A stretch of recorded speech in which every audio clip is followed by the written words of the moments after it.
लोग नए हो तो सब्सक्राइब करो, वो जो लाल वाला बटन है उसके साथ सूर्य नमस्कार करो या फिर अनुलोम विलोम, मुझे नहीं पता, बस क्लिक हो जाना चाहिए। दोस्तों, आज के वीडियो में हम बात करेंगे एक ऐसी भयानक ऐतिहासिक इंसानी गलती की जिसकी वजह से 2.5 करोड़ लोगों को अपनी जान से हाथ धोना पड़ा था। मनुष्य के द्वारा अनजाने में प्रकृति चक्र से छेड़छाड़ कितनी हानिकारक हो सकती है, इसका नतीजा हमें 1958 में चीन में देखने को मिला था। दोस्तों, मैं बात कर रहा हूँ एक ऐसे अभियान की जिसका निर्णय बेहद ही गलत साबित हुआ और अंततः तबाही का कारण बना था। इस अभियान का नाम था द ग्रेट स्पैरो कैंपेन, जिसे मुख्य रूप से 4 कीट अभियान के नाम से भी जाना जाता है। इस अभियान की शुरुआत चाइना में 1958 में की गई थी। यह वही वर्ष था जब चाइना के पीपल्स रिपब्लिक के संस्थापक माओ जेडोंग ने फैसला किया कि चाइना की अर्थव्यवस्था, जो कि कृषि प्रधान अर्थव्यवस्था थी, को उन्नत करके औद्योगिक और आधुनिक अर्थव्यवस्था में परिवर्तित किया जाए। माओ जेडोंग, जिन्हें माओ से तुंग के नाम से भी जाना जाता था, के बारे में आपको बता दें कि उन्हें चाइना में एक महान क्रांतिकारी, राजनीतिक रणनीतिकार, सैनिक एवं देश रक्षक के रूप में याद किया जाता है। पर दोस्तों, गलतियां तो सभी से ही हो जाती है, चाहे वह कितना बड़ा व्यक्तित्व या हस्ती क्यों ना हो। माओ चाइना को विश्व की सबसे बड़ी अर्थव्यवस्था बनाना चाहते थे। उस समय ग्रेट ब्रिटेन की अर्थव्यवस्था सबसे उन्नत थी और उसके बाद अमेरिका का नंबर आता था। माओ और उसके प्रतिनिधियों ने संकल्प लिया कि अब से यानी 1958 से शुरू करके आने वाले 15 सालों के भीतर हम अमेरिकी अर्थव्यवस्था को पछाड़कर यूके की अर्थव्यवस्था की बराबरी कर लेंगे, और सब कुछ सही रहा तो चीन यूके को भी पछाड़ देगा। इस संकल्प के साथ चीन में एक बहुत बड़े आंदोलन की परिकल्पना की गई, जिसे द ग्रेट लीप फॉरवर्ड का नाम दिया गया, जिसका शाब्दिक अर्थ होता है आगे की ओर एक महान छलांग। परंतु आने वाले समय को कुछ और ही मंजूर था, और ये द ग्रेट लीप फॉरवर्ड आंदोलन चाइना के इतिहास का बहुत बड़ा काला अध्याय साबित हुआ और करोड़ों लोगों को भूख से बिलखते हुए दम तोड़ने पर मजबूर होना पड़ा। दरअसल माओ का मानना था कि चीन में परिवर्तन का राज उसकी तेजी से बढ़ती आबादी में ही छिपा है, और यदि इस बढ़ती आबादी को व्यवस्थित तरीके से विकसित किया जाए तो सामाजिक और आर्थिक बदलाव देखे जा सकते हैं।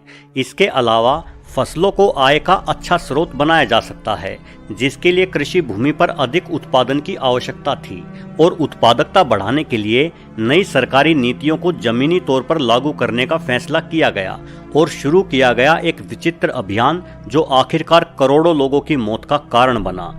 इस अभियान का नाम था 4 कीट अभियान, और ये 4 कीट थे गोरैया, चूहे, मक्खी और मच्छर। माओ ने कहा कि चूहे, मच्छर, मक्खियां और चिड़िया ये सभी मानव के दुश्मन हैं और इन्हें मार देना चाहिए। उनका देश चिड़िया यानी गोरैया और इन बाकी के कीटों के बिना भी रह सकता है। चीनी वैज्ञानिकों ने गणना की थी कि प्रत्येक गोरैया हर साल 4.5 किलोग्राम अनाज या बीज खा जाती है और फलों को भी नुकसान पहुंचाती है। अगर गोरैया को मार दिया जाए तो जनता के लिए भोजन की उपलब्धता बढ़ जाएगी और बढ़े हुए उत्पादन को निर्यात किया जा सकता है। माओ ने इसी समस्या का निराकरण करने के लिए ग्रेट स्पैरो अभियान शुरू किया, परंतु यह अभियान नहीं, युद्ध था उन 4 कीटों के खिलाफ। चारों कीटों को खत्म करने के लिए आम लोगों से लेकर सेना तक का इस्तेमाल हुआ, और सबसे ज्यादा फोकस किया गया बेचारी मासूम चिड़ियों पर। इस अभियान का व्यापक प्रचार और प्रसार किया गया। चीनी नागरिकों को गोरैयाओं को मिटाने के लिए भारी तादाद में जुटाया गया। गोरैया विरोधी सेना बनाई गई। विद्यालयों, कारखानों, बाजारों में गोरैया मारने की मुहिम चलाई गई। जनता में प्रशिक्षण कार्यक्रम चलाए गए, सिर्फ एक मासूम चिड़िया को मारने के लिए। गोरैया को मिटाना है, चीन को चमकाना है, यह इस अभियान का नारा भी था। चीनी लोग गोरैया को आतंकित करने के लिए, उन्हें जमीन पर उतरने से रोकने के लिए ढोल पीटते हुए उनका पीछा करते थे। ढोल की आवाज़ से डरी हुई ये मासूम चिड़िया जमीन पर नहीं उतरती थी और लगातार उड़ती रहती थी। चीनी लोग तब तक ढोलक बजाते रहते थे जब तक गोरैया उड़ते उड़ते थककर गिर न जाए, और गिरते ही उसे मार दिया जाता था। चीनी लोगों ने गोरैयाओं के घोंसले तोड़ दिए, अंडे नष्ट कर दिए, और यह अभियान इतने तेज युद्ध स्तर पर शुरू किया गया कि पहले ही दिन करीब 2 लाख से ज़्यादा गोरैयों को मार गिराया गया। चीनी लोग खुशी में मरी हुई गोरैयाओं की माला बनाते थे। चीनी जनता में इस मासूम चिड़िया को जड़ से खत्म कर देने का एक पागलपन की हद तक जुनून सवार था और इसके पीछे का कारण था कि चीन की अर्थव्यवस्था को अमेरिका से भी आगे लेकर जाना है।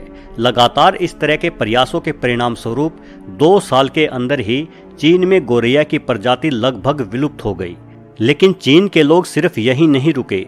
अभियान के इस पागलपन में लोगों ने गोरैया के अलावा अन्य पक्षियों को भी निशाना बनाना शुरू कर दिया, जिससे पूरे चीन में लगभग सभी पक्षियों की प्रजाति ही लुप्त होने के कगार पर आ खड़ी हुई। भीषण अकाल का पड़ना। दोस्तों, इस ग्रेट स्पैरो अभियान को तो 1960 तक सफलता मिल गई थी, परंतु एक महाकाल समस्या धीरे धीरे चीन में आ रही थी और वो थी भयंकर पर्यावरण असंतुलन की। दोस्तों, गोरैया जैसी कोई भी चिड़िया केवल अनाज या बीज ही नहीं खाती, गोरैया कीड़े मकोड़े भी खाती है, जिससे कीड़े मकोड़ों की संख्या नियंत्रण में रहती है। और चूंकि अब उन कीड़े मकोड़ों को खाने वाली चिड़ियाओं को चीनी लोगों ने मार डाला था, तो अब ऐसे में सभी कीड़े मकोड़ों और छोटे कीटों की आबादी में एक ऐसा उफान सा आया जो थमने का नाम ही नहीं ले रहा था। सबसे ज्यादा बढ़ोतरी हुई टिड्डियों की संख्या में। पूरे चीन में टिड्डी दल की संख्या अप्रत्याशित रूप से बढ़ गई। टिड्डी दल झुंड के झुंड में आते और चंद ही घंटों में हजारों हेक्टेयर में फैली फसलों को चट कर जाते। टिड्डी दल का ऐसा भयंकर हमला चीन वासियों ने पहले कभी नहीं देखा था। टिड्डी दल रातों रात किसी गांव पर हमला करते और पूरे गांव की फसल को एक ही रात में तबाह करके अगले गांव की ओर प्रस्थान कर देते। वही चीनी वासी बड़े ही बेबस से खड़े होकर ये सब देखते ही रह जाते। करोड़ों की संख्या में एक साथ हमला करते इन टिड्डी दलों को काबू करने में कोई भी तरीका कारगर साबित नहीं हो रहा था। टिड्डी दलों के आक्रमण और फसलों को खाने वाले अन्य कीट पतंगों के हमले के कारण चीन में पैदावार बुरी तरह से प्रभावित हुई। लगातार कीटनाशक के छिड़काव भी और चीनी सरकार के द्वारा अपनाए गए अन्य उपाय भी इन कीटों की बढ़ती संख्या के आगे बेअसर साबित हुए। उल्टा नए नए कीटनाशकों के प्रयोग ने फसलों को और भी ज्यादा सड़ा दिया था। देखते ही देखते चाइना में अकाल की स्थिति आ गई। जनता अन्न को तरसने लगी और पूरे चीन में भूखमरी के हालात हो गए। यह पता लगने पर कि गोरैया और अन्य पक्षी कीड़े मकोड़ों को खाकर पर्यावरण संतुलित रखने में अपना योगदान देते हैं, माओ ने 1960 में गोरैया मारने का अभियान स्थगित कर दिया। लेकिन तब तक बहुत देर हो चुकी थी। पर्यावरण असंतुलन अपना काम कर चुका था। अकाल के कारण करोड़ों लोग खाने को तरस तरस कर मर गए। 1958 से 1961 के 3 सालों में चीन में 30 मिलियन यानी 3 करोड़ लोग मारे गए थे। बेशक चीनी सरकार ने मरने वालों की आधिकारिक संख्या 15 मिलियन ही बताई थी, लेकिन कुछ विद्वानों का अनुमान था कि भूख से मरने वालों की संख्या 45 मिलियन यानी 4.5 करोड़ तक थी। इस घटना को चाइना के इतिहास में महान अकाल के नाम से जाना जाता है। चीनी पत्रकार योंग जिशेंग जो 1940 में पैदा हुए थे, उन्होंने चाइना के इस अकाल को अपनी पुस्तक टूम्बस्टोन में विस्तृत तरीके से कवर किया है और उनके मुताबिक 36 मिलियन यानी 3.6 करोड़ लोग मारे गए थे। यह पुस्तक आज चाइना में प्रतिबंधित है। महान अकाल के रूप में याद रखे जाने वाला यह विषय चीन में अब 60 वर्षों के बाद भी वर्जित बना हुआ है। इतना ही नहीं, चीन के आधिकारिक रिकॉर्ड बताते हैं कि यह एक प्राकृतिक आपदा थी, न कि सरकारी कुप्रबंध और गलत नीतियों का परिणाम, जबकि वास्तव में यह घटना एक भयंकर मानवीय भूल थी जिसकी वजह से करोड़ों लोग भूख की वजह से मारे गए थे। तो दोस्तों, वीडियो के अंत में मैं यही कहूँगा कि यह एक पर्यावरण के प्रति ऐसी मानवीय भूल थी और एक ऐसी राजनीतिक कुप्रबंध की अनोखी दास्तान थी जो एक ऐसी ऐतिहासिक गलती बनी जिसकी कीमत आम जनता के करोड़ों लोगों को अपनी जान देकर चुकानी पड़ी। हमें इस ऐतिहासिक घटना से सबक लेना चाहिए, क्योंकि इतिहास के बारे में कहा जाता है कि अगर इतिहास से सबक नहीं लिया जाता तो इतिहास खुद को दोहराता है। आपने अपना कीमती समय निकालकर आखिरी तक ये वीडियो पूरा देखा, इसके लिए आपका बहुत बहुत धन्यवाद। अगर तुम लोग नए हो तो सब्सक्राइब करो, वो जो लाल वाला बटन है उस पर जितनी हवस निकालनी है उतनी हवस निकालो, मुझे नहीं पता।